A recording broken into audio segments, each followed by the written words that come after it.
Hello दोस्तों, एक लड़का जो कि अपने घर से कुछ पैसे अपने पिताजी से उधार लेकर किसी शहर में गया और वहां पर वह बिजनेस के लिए गया था। और वहां पे रास्ते में यात्रा के दौरान ही उसे बहुत से दोस्त मिले जिससे उसे अच्छी खासी दोस्ती हो गई। उसी दोस्ती के बीच में दो दोस्त काफी अच्छे बन गए जो कि काफी मीठे बोलते थे और उनके पास एक सफेद घोड़ा था।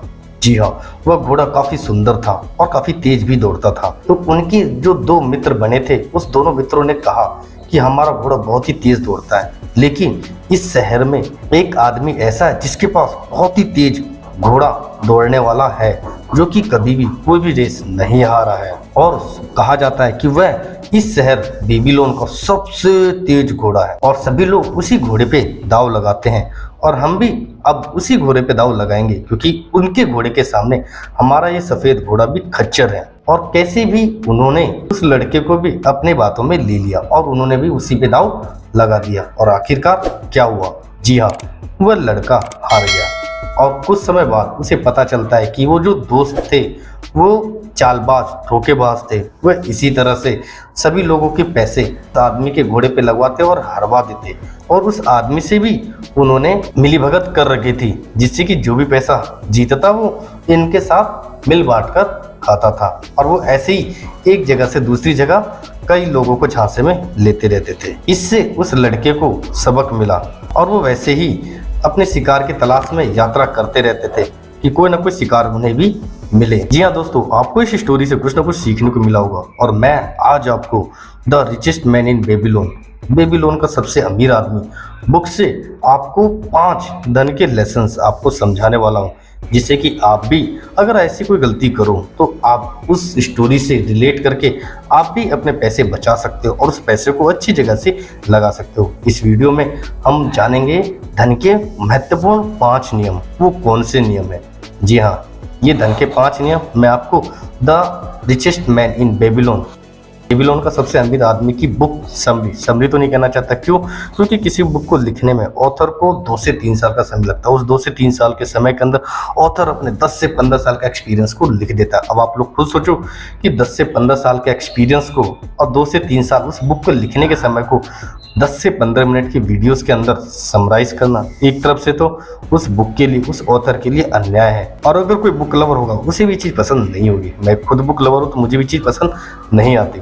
इसलिए मैं आपको पूरी समरी नहीं, पूरी बुक सीरीज देना चाहता हूँ, जो कि ये बेबीलोन का सबसे अमीर आदमी बुक की सीरीज का पहला पार्ट है। अगले पार्ट के लिए प्लीज चैनल को सब्सक्राइब करके नोटिफिकेशन बेल को हिट जरूर करें।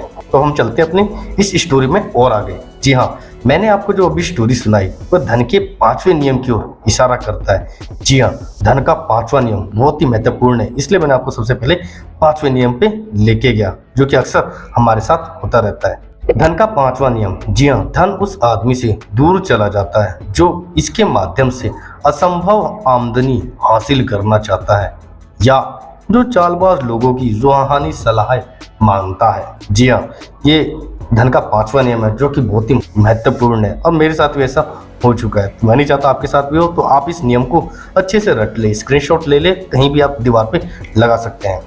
इसलिए हमेशा ऐसे लोगों से दूर रहना चाहिए। नए नए धनवान बने व्यक्ति को सामने रोमांचक और कल्पना की हवाई उड़ानों वाली योजनाएं हमेशा आती रहती है और ऐसा नजर आता है कि उसको न जाने खजाना बढ़ाने वाला कोई जादुई शक्ति मिल गया और फटाफट उसका धन काफी तेजी से बढ़ने लगेगा, जबकि ऐसा होता नहीं है। जी हाँ, अब इस कहानी में हम थोड़ा सा और आगे बढ़ते हैं। जैसे ही उस लड़के को इस कटु अनुभव का हुआ ही था कि उसको दोबारा ऐसा अनुभव होने जा रहा था। जी हाँ, उसे उस कारवां में एक और युवक उसका मित्र बन गया। उसके माता पिता काफी दौलतमंद थे, जो कि दूसरा लड़का था वह भी उसकी तरह से व्यवसाय करने के लिए, बिजनेस करने के लिए वहां पर जा रहा था। उसी शहर में गया। वहां पहुंचने के कुछ समय बाद ही उसने उस व्यक्ति को बताया कि वहां पे एक व्यापारी की मृत्यु हो गई है, जिसकी वजह से उसकी दुकान में भरा पूरा सामान और उसकी दुकान का नाम बहुत ही कम कीमतों पर मिल रहा है। उसने कहा कि हम बराबरी के पार्टनर होंगे, परंतु पहले उसे बेबीलोन जाकर धन लाना होगा, लेकिन उसके पास उतना समय नहीं है कि वो वहाँ पे बेबीलोन जाए और वहाँ से वो धन लेके आए। इतने कोई और उस दुकान को ले लेगा। तो उसने उस लड़के को कहा कि क्यों ना वह उस दुकान को अपने पैसे से खरीद ले, बाकी उस दुकान को चलाने के लिए हमें और पैसे की आवश्यकता होगी, तब वो बेबीलोन जाकर अपना धन ले आएगा और उस बिजनेस में लगा देगा। लेकिन अब उन्होंने वो दुकान खरीद ली, उसने अपने सारे पैसे उसमें लगा दिए। कुछ समय होने के बाद अब वह बेबीलोन जाने के लिए दूसरा जो दोस्त था टाल मटोल करते रहा और काफी समय बीत गया और वो अपना धन लाने वापस नहीं गया और आखिरकार उसने दुकान से उस लड़के को निकाल दिया, भगा दिया। लेकिन काफी देर हो चुकी थी। जी हाँ, इससे उसको ये पता तो चल गया था कि उसको खरीदने और खर्च करने की समझ नहीं थी। उसको निकालने के बाद उसके दुकान की हालत, उसके बिजनेस की हालत बहुत ही ज़्यादा बिगड़ चुकी थी। क्यों? क्योंकि उस दुकान में जो भी सामान बेचने लायक था वो तो बिक चुका था। अब उसकी दुकान में वही सामान बचा हुआ था जो कि नहीं बिक रहा था। और अक्सर सभी दुकानों में ऐसा ही होता है कि वो चीज़ जल्दी बिक जाती है जो डेली बेचने वाली होती है, लेकिन काफ़ी सामान ऐसा रह जाता है जो कि बहुत ही लेट बिकता है। अब उस लड़के ने बचे हुए सामान को उसने इजराइल के एक व्यक्ति को बहुत ही सस्ते दाम पर बेच दिया। जी हाँ दोस्तों, इसकी आगे की इस घटना से हमें समझ में आता है कि किसी व्यक्ति पर अगर उसे बिजनेस के बारे में नहीं पता है और अपने पार्टनर के साथ अच्छे से समझ ना हो तो उसे बिजनेस के उसके साथ नहीं करना चाहिए। जी हाँ, यही हमारा धन का चौथा नियम है जो कि मोस्ट इम्पोर्टेंट है। जी हाँ, धन का चौथा नियम, धन उस आदमी से दूर चला जाता है जो उसका निवेश उन व्यवसाय या उद्देश्य के लिए करता है जिससे वह परिचित ना हो। जी हाँ दोस्तों, धन का चौथा नियम आप इस स्टोरी से अच्छे से समझ में गए होंगे। और इसी के साथ आपको मैं धन के दूसरे नियम, मोस्ट इम्पोर्टेंट नियम के बारे में बताने जा रहा हूँ। जी हाँ, धन उस समझदार मालिक के लिए जमकर मेहनत करता है जो इसके लिए लाभकारी काम खोजता है। जी हाँ, यह एक बकरियों की, मवेशियों की तरह होता है जो कि एक बार बढ़ने लग गया तो काफी तेजी से बढ़ता है और काफी इकट्ठा हो जाता है। धन का बड़ी मात्रा में इकट्ठा कर लेना उसके लिए ज्यादा लाभकारी प्रयोग का अवसर मिलता है। समय गुजरने के साथ ही धन तेजी से कई गुना हो जाता है। उसे व्यक्ति के साथ इतने बुरे बुरे अनुभव हो चुके हैं, उसके पिता के द्वारा दिए हुए पैसे भी अब खत्म हो चुके हैं, जिसकी वजह से उसे खाने के लिए कुछ न कुछ तो काम करना पड़ेगा। तो वह वहाँ पे गुलामियों के साथ काम करने लग गया। वहाँ पे गुलामों के साथ काम करते करते उसे एक गुलाम के साथ मित्रता हो गई। एक दिन उस गुलाम के मालिक ने उनसे कहा, तुम एक किफायती युवक हो जो अपनी कमाई को उड़ाता नहीं है, तुम्हारे पास ऐसा धन है जो काम में ना आ रहा हो। फिर उस लड़के ने जवाब दिया, हाँ, मेरी सबसे बड़ी इच्छा यही है कि मैं उतना धन कमा लूं जितना मेरे पिताजी ने मुझे दिया था, परंतु जिसे मैं अपनी मूर्खता से गवा चुका हूँ।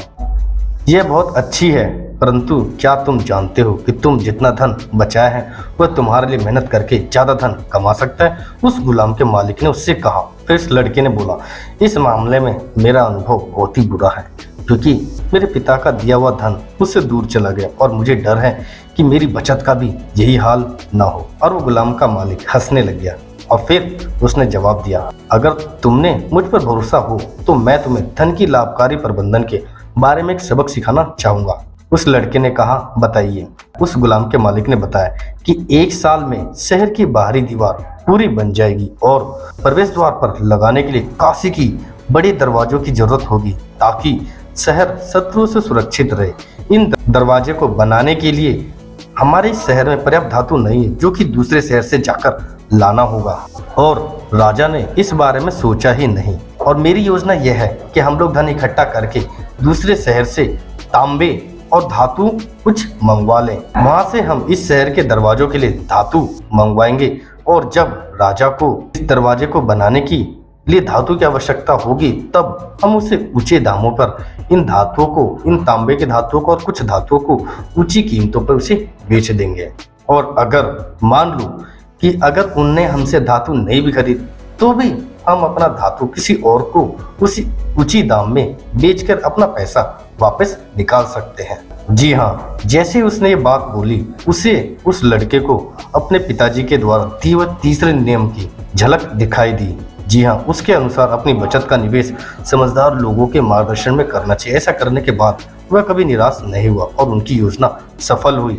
कुछ समय बाद वहां के राजा को धातु की आवश्यकता पड़ी और उसने बिना कुछ सोचे समझे ऊंचे दामों पर उनके सभी धातुओं को खरीद लिया।